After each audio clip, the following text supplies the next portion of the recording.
அனைவருக்கும் இந்நேர இனிய வணக்கம். இது கவிதை சொல்லும் கதை, கனடிய தமிழ் காற்று வானொலி கனடா. இதனுடன் இணைந்து கொள்ளும் நான் ஈழமணி திருநாட்டின் இனிய கிழக்கு பெருநிலப்பரப்பில் அமைந்துள்ள பாண்டிருப்பில் இருந்து விவேகவழி தமிழேந்திரன் சரவணமுத்து நவேந்திரன். வாசிக்க வருவது கவிதை. கவிதையின் தலைப்பு உனது ஊற்று பெருக்குக்காக. உனது ஊற்று பெருக்குக்காக.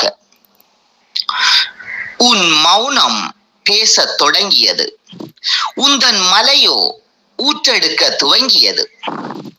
என் மௌனங்கள் கலைந்தன, எந்தன் சின்னஞ்சிறிய மேகங்கள் உனக்காக உன்னுடைய ஊற்றை மேலும் பெருக்கலாம் என்ற பேராசைக்காக பெய்ய துவங்கின.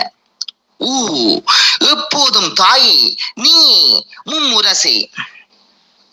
அகத்தியத்துக்கும் தொல்காப்பியத்துக்கும் முன்னிருந்தே உனது முரசொலியை, உயர் மூச்சொலியை உயிரொலியாக நீ தந்திருக்கின்றாய். உன் பொற்களல்கள் பணிந்து போற்றுகின்றேன் தாயே.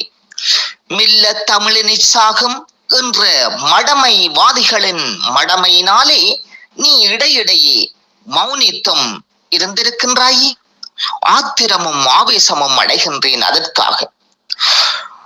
மௌனம் கலைந்து நீ பேசத் தொடங்கியதும் உன் பொதிகை மலை மீண்டும் ஊற்றை பெருக்கிக் கொண்டு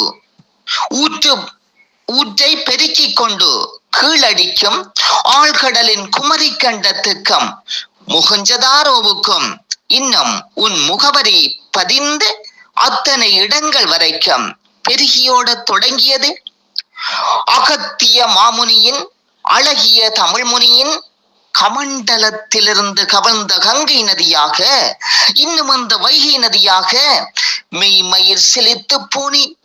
உன் அதிசய சக்தி கண்டு உன் உயிரான ஊற்றை பெருக்கினுள்ளே, உன் உயிரான ஊற்று பெருக்கினுள்ளே ஆனந்தித்து மூழ்கி போனேன்.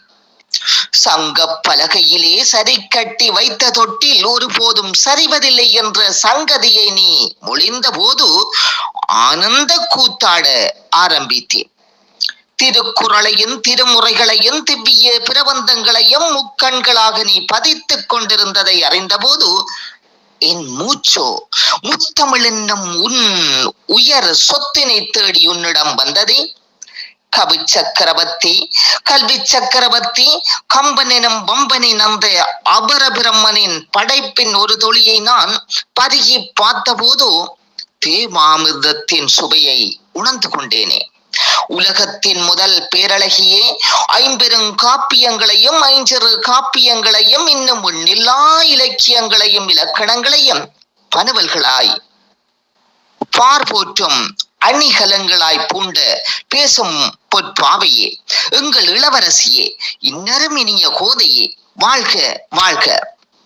மரியான ஆளியை விட உன் ஆழமோ பல மடங்கு கூடியதே. ஆழத்தை கண்டறிவதற்கும் அறிவுக்கும் அறிவியலுக்கும் முட்டாத அதிசய சக்தியே நீ.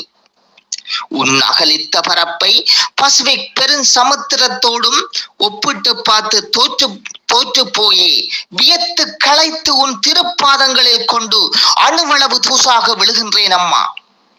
பொதிகை தந்த பொன்மகளே, மதிகொண்ட தமிழினத்தின் பேரழகியே, மேதினி எங்கும் பரவி விளங்கும் மேலான தமிழே, முத்தமிழே, மூவேந்தர் மூச்சே, மயங்குகின்றேன் அம்மா எப்போதும் உன் மடிமிசையே.